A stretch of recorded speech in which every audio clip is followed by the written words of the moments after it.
क्या इंसान को भगवान ने बनाया, या फिर हम कोई बंदरों के वंशज हैं? आपके शरीर का हर एक डीएनए का कण एक ऐसा सच समेटे हुए है जो सदियों के धार्मिक मान्यताओं को चुनौती देता है, जबकि इंसान अब दूसरे ग्रहों पर पहुंच रहा है और ऐसे यान बना चुका है जो पूरे सौरमंडल को पार कर सकते हैं, और केवल अपनी बुद्धिमत्ता से। इस वीडियो को बनाना इसलिए भी जरूरी है क्योंकि धर्म का असली मकसद इंसानों को जोड़ना है, उसे तोड़ना नहीं।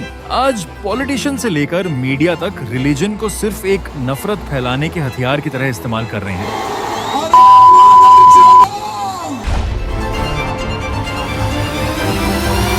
तो चलिए आज इस पूरी मिस्ट्री को डिकोड करते हैं कि आखिर इंसान किसकी संतान है।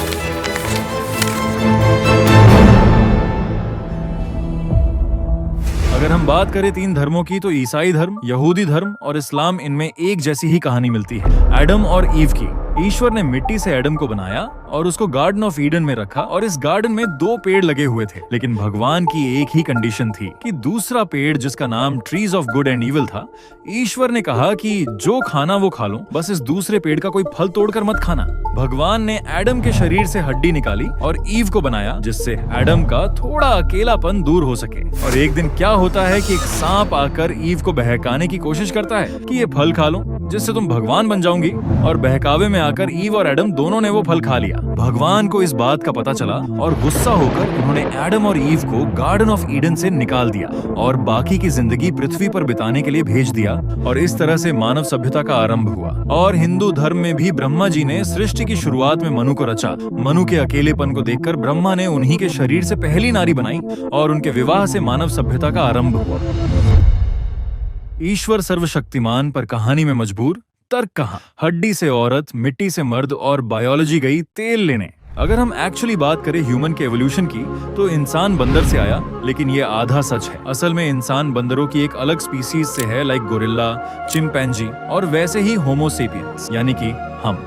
आज से 7 मिलियन साल पहले सहेलांथ्रोपस नामक जीव पेड़ों और जमीन दोनों पर रहता था, लेकिन क्लाइमेट चेंज और प्रेडेटर की वजह से उन्हें धीरे धीरे 2 पैरों पर चलने को मजबूर किया। हालांकि वे 2 पैरों पर कभी कभार ही चलते थे। यही वो पहला इंपॉर्टेंट स्टेप था जिसने बंदर से इंसान बनने की जर्नी की शुरुआत की। फिर एवोल्यूशन हुआ साहेलंथ्रोपस से ऑस्ट्रेलोपिथेकस में, जो आज से लगभग 3 मिलियन साल पहले जिंदा थे। और ये प्रजाति आधे बंदर और आधे इंसान जैसे दिखते थे। इसकी सबसे बड़ी खासियत थी, इनका दिमाग थोड़ा विकसित हुआ और ये प्रॉपर तरीके से 2 पैरों पर चल सकते थे। इन्होंने पत्थर के टूल्स का इस्तेमाल किया, लेकिन साइंस का मानना है कि ये खुद टूल्स नहीं बनाते थे, बल्कि नेचुरली शार्प पत्थरों का इस्तेमाल करते थे। और 1974 में अफ्रीका के इथियोपिया में ऑस्ट्रेलोपिथेकस का एक पूरा स्केलेटन मिला था, जिससे लूसी बुलाया जाता है, जो कि आमतौर पर मिलना काफी रेयर होता है। फिर आया होमो हेबिलिस, जो कि करीब 2.5 मिलियन साल पहले जिंदा थे, यानी पहला इंसान जैसा जीव जिसने टूल्स बनाना सीखा। पत्थरों को तोड़कर नाइफ जैसी शार्प चीजें बनाई, जिससे शिकार करना इजी हो गया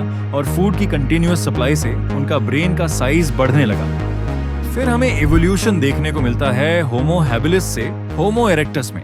इनका समय था 2 मिलियन साल पहले, और शायद सबसे कमाल की बात इनके बारे में ये है कि शुरुआत में उन्होंने आग को कंट्रोल करना सीखा। जब कोई नेचुरल तरीके से आग लगती थी, वे वहां से आग लेकर उसे जला करके उसे कंटिन्यू रखते थे। लेकिन आगे चलकर उन्होंने खुद से आग बनानी भी सीख ली, और आग की मदद से वे खाना पकाना और खुद को गर्म रखना और रात को जानवरों से बचना। ये हमें कैसे पता चला कि दक्षिण अफ्रीका के वंडर बर्ड्स गुफा में पर्पसफुल फायर के ट्रेसेस पाए गए हैं?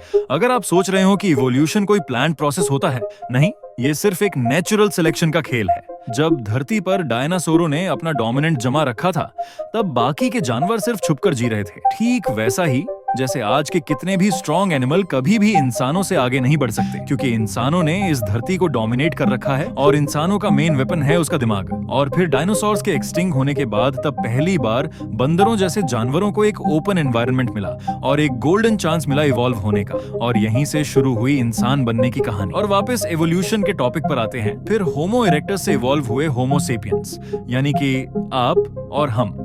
इनका आगमन हुआ आज से 3 लाख साल पहले, लेकिन शुरुआत में होमो सेपियंस फिजिकली आज के इंसानों से ज्यादा स्ट्रॉन्ग थे। इसी दौर में इंसानों ने अफ्रीका से बाहर जाना शुरू किया, यूरोप, एशिया और धीरे धीरे पूरी दुनिया में फैल गए। यही था पहला ग्लोबल माइग्रेशन। होमो सेपियंस की सबसे खास बात इनका ब्रेन साइज बड़ा होकर 1350 क्यूबिक सेंटीमीटर तक पहुंच चुका था। इतने बड़े ब्रेन साइज से इंसानों में एब्स्ट्रैक्ट थिंकिंग देखने को मिलती थी, जिससे करीब 40,000 साल पहले इंसानों ने गुफाओं की दीवारों पर चित्र बनाना शुरू किया। फ्रांस की लस्को केव्स और इंडिया की भीमबेटका की गुफाएं इसकी मिसाल है। चित्रों ने सोच को आकार दिया और सोच ने भाषा को जन्म दिया। अब इंसान बाकी एनिमल स्पीसीज से पूरी तरह डिफरेंट बन चुका था। वो जगह याद रख सकता था, कहानियां सुना सकता था और सवाल पूछ सकता था। ऐसे ही इंसानों की जर्नी चलती गई और इंसान ने कानून बनाए, धर्म बनाए, लॉजिक को समझा और विज्ञान तक पहुंचा। इंसान कोई एक जाति या धर्म से पैदा नहीं हुआ, ना ही कोई गुरु ने छड़ी घुमा के इंसान बना दिया। इंसानों का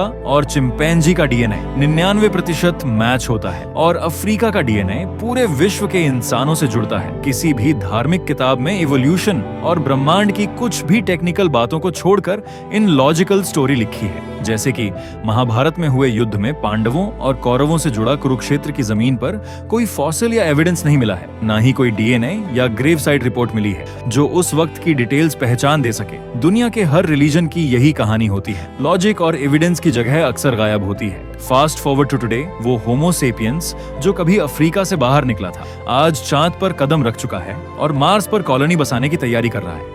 और आज इंसान के पास ऑस्ट्रेलोपिथेकस से लेकर होमो सेपियंस तक हर स्टेज का फॉसिल आज म्यूजियम में रखा है। फिर भी कुछ लोग आज भी एवोल्यूशन को नहीं मानते, तो ये आपको जान लेना चाहिए कि दुनिया के मोस्टली एनिमल बचपन में सिर्फ अपनी माँ का दूध पीते हैं। बड़े होने के बाद दूध को डाइजेस्ट नहीं कर सकते, जबकि इंसान लाइफ टाइम तक दूध पी सकता है, क्योंकि हजारों साल पहले लोगों ने गाय भैंस पालना शुरू किया और इसी वजह से हमारी बॉडी में जेनेटिक म्यूटेशन मिली जो कि एवोल्यूशन की देन है। इसी वजह से इंसान आज मिल्क को डाइजेस्ट कर सकता है। तो अगली बार याद रखना कि हम किसी चमत्कार से नहीं आए, बल्कि करोड़ों साल की एवोल्यूशन की यात्रा का नतीजा है। ये सब कुछ नेचुरल सिलेक्शन, एडेप्टेशन और बदलाव का परिणाम है। और जिस पेड़ को अपनी जड़ें याद रहती हैं, वो हर तूफान में भी खड़ा रहता है। और हमारी जड़ें वो विज्ञान में है, सवाल पूछने में है और हर जवाब की खोज में है।